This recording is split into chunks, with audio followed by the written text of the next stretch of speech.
Hello everyone, welcome back to another episode of r/Entitled People. In today's episode, fiancé leans on own car gets told it's not his. Girl upset I didn't say thank you for holding open a door. Can you pick up my dog's poop?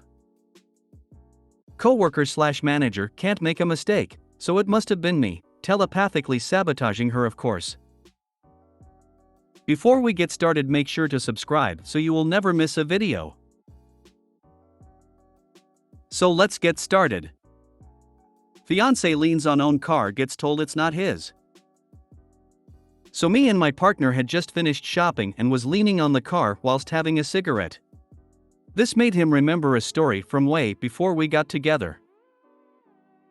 So basically, he was leaning against his car outside of a store finishing a cigarette before he went in when some random woman walks up to him says, "I don't think the owner would appreciate you leaning on their car." He told this woman he owned the car, but she tried to argue the fact that it was her car. "It's my car, get off of it." He pulled out the keys and unlocked the car and she just went silent and walked away. An elegant solution. Nice red. Thanks, I was in stitches when he told me. Another solution would be to tell her to open it, if it's her car.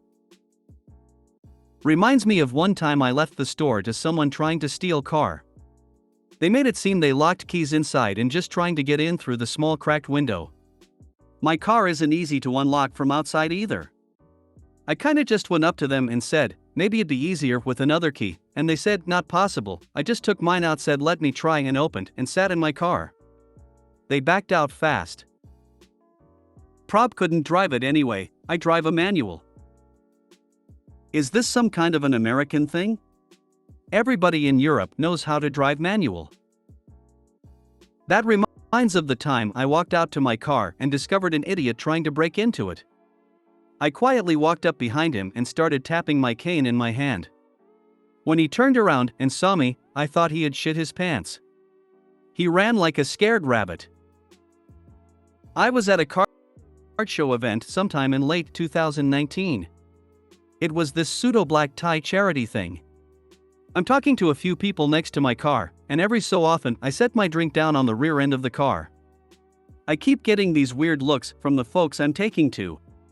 Eventually, I opened the car and grabbed something out of it, a pack of cigarettes or something, and this guy was like, "Oh, this is your car. I thought you were just being really disrespectful." In line with the mistaken car stories, when I got my latest vehicle, I quickly realized that there were a ton of the same vehicles in the same color in the area. Just hadn't noticed before. So pre-COVID, I'd gotten my nails done at a fairly small strip mall that didn't have a lot of parking out front. Left, used my remote to unlock my vehicle, got into it, and thought, this doesn't seem quite right. There were things that weren't mine. I looked around for a moment, had a weird feeling, got out quickly, and went back up on the sidewalk facing the parking.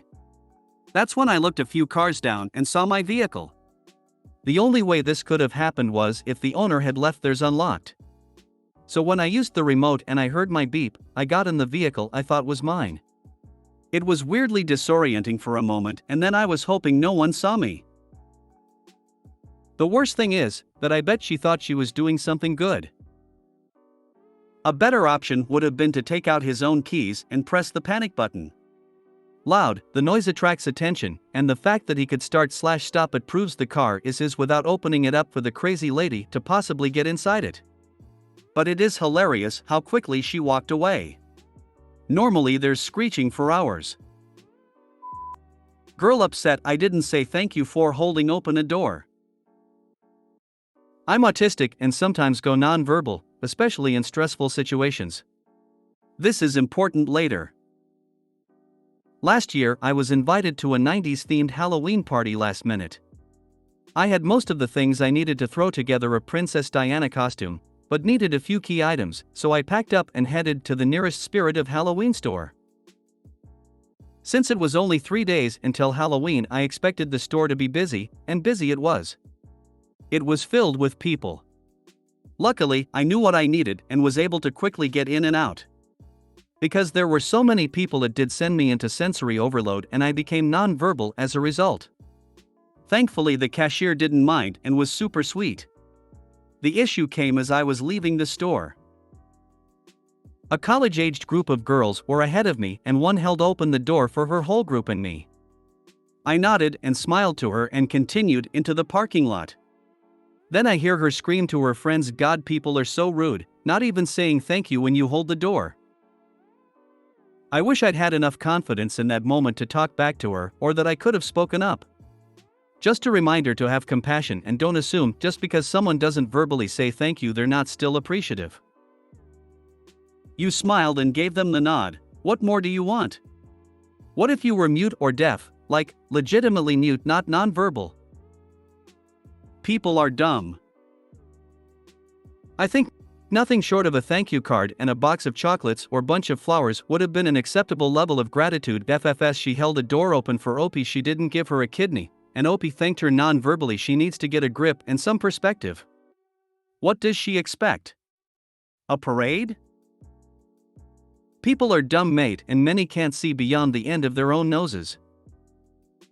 They really are. She was distracted talking to her friends, so she may not have noticed my nod, but that's not my fault. Don't let it get to you. A smile and a nod is just as good as a verbal thank you in my book. Did you make eye contact? Maybe she didn't realize. Eye contact is another big struggle of mine, so I look at people's noses or foreheads instead, as usually they can't tell the difference. She was too distracted loudly talking with all her friends, so I'm pretty sure she wouldn't have heard me unless I yelled thank you if I had been able to speak. Luckily, it doesn't bother me now. I just remembered the story and figured I'd share. Every year at some point I get laryngitis and lose my voice completely. I went to the chemist to pick up a different prescription and wrote a note to the cashier to ask for some throat spray and lozenges, which she assisted with. The pharmacist came out with my prescription. I repeatedly smiled and nodded to express my thanks, and he refused to hand it over as I didn't verbalize my thanks. Thankfully, the cashier caught on and told him I had no voice, and he was terribly apologetic, but his face was a picture. It's like those people who won't give out candy on Halloween unless you say trick or treat. We shouldn't have to put on a show just to make others happy. I hate when people do polite things to gain satisfaction or praised for it. Just do it 'cause it's polite. I'm really sorry this happened up, and 2 of the comments are just not it. I'm autistic too and struggled with non-verbal episodes also when overwhelmed. It was really disrespectful of them to say what they said. I hope you're okay now, because I can't imagine how awful it would have felt in the moment to not be able to say anything about it, and the anxiety which can creep up when these things happen. I would just pretend I am mute and can't speak just to watch them squirm. Can you pick up my dog's poop? Was walking my dog home through town just now, and there was this middle-aged fella leaned over holding the lead of a dog, surrounded by poop. A few other folk were walking past and got into a brief chat, which ultimately turned into this guy saying, "I don't have a bag." I was about to offer one of mine, but one of the lasses pulled one out saying, "Here, I've got one," held it towards him. And the dude goes, "Can you do it?" Cue everyone staring at him. He goes, "Well, it's not mine." Bro. Are you for real? You hold the leash, you're responsible for the shit. And there's the reason he doesn't have bags. So he can try to get somebody that does to pick up his dog's shit. Because if they have bags, then they don't mind doing it, is his line of thinking. I would have told him I'll do it for $50 cash, up front. Picked his up, and tossed him the bag saying catch. He can throw it away. People who don't clean up after their dogs already piss me off. This guy is next level trash. He was definitely trying to get attention by the way he was leaned over with his hands on his knees, because he made it look like he was having a health crisis or something.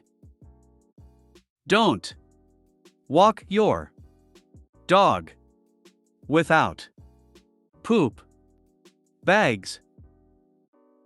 I accidentally did this once and, of course, my dog pooped. On the school run. I was mortified. I kept asking passers-by for poo bags until someone gave me a used crisp packet, which did the job. I can't get over people who don't pick up, it's grim. You hold the leash, you're responsible for the shit. So what happened after one of you told him that? Or were you all just doing the far less effective quiet stares? I was walking my dog trying to steer him away from bouncing all over the other dog because he wanted to play. I wasn't part of the conversation to begin with. I overheard it. Not picking up your dog's poop is a huge pet peeve of mine. We were recently on holiday with the dogs and stopped at a designated area for the dogs. They had bags and receptacles available and there was still poo left on the ground. I was disgusted.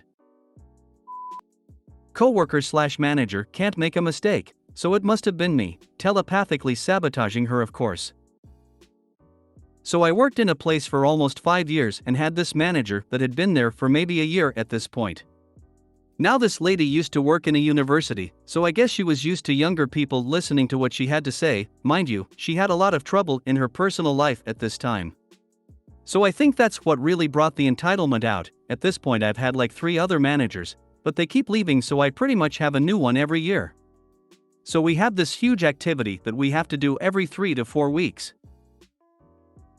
And I always had to do basically the worst part of it. You mostly had to stay late past your contracted hours on that day, but whatever, and you'd usually have to finish up lunch early to start.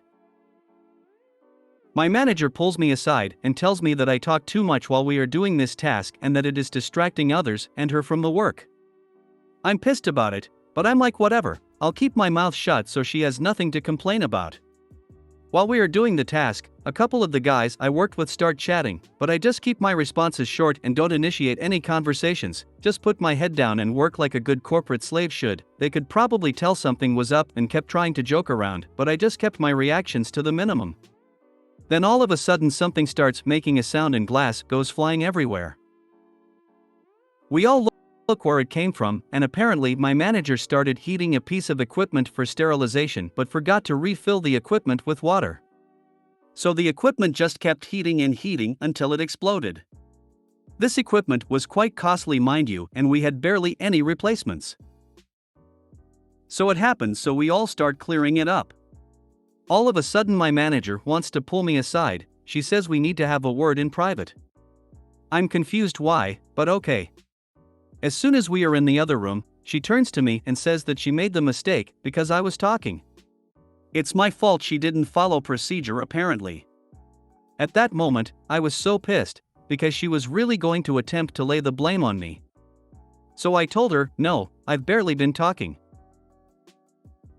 I did as you asked, and it's not my fault that you broke the equipment. She can tell that I was angry and said we can talk later in our one-to-one meeting. I can't remember if it was ever brought up again, while I remained adamant that I wasn't to blame. Fast forward a few months, she's asked me to help her with a task. She makes a mistake, but that's okay, I tell her, because we do actually have a spare. She screws up again and is panicking when I remind her we have more spares in long-term storage.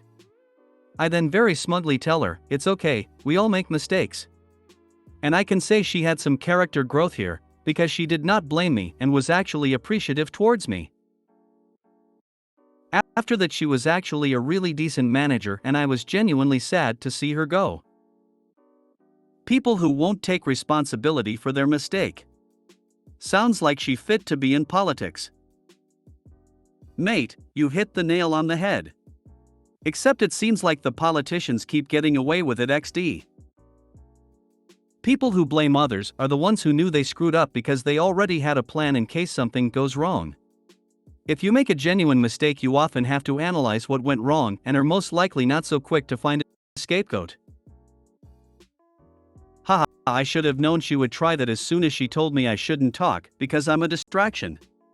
Yes, I think you are right about that. Why don't you go for the manager's job next time it comes up? You have 5 years experience. I left that place TBH. They barely gave me things for progression. I wanted to do something for a project, but I just kept getting put on the tasks no one wanted to do. Gee, that was constructive. Rarely do I see stories such as these take a turn for the better. Even though the ending is a tad bittersweet. The telepathic stuff had me thinking of the Salem witch trials. If you made it to the end of the video, thanks for watching. Don't forget to like, subscribe and share, and we will see you in the next video.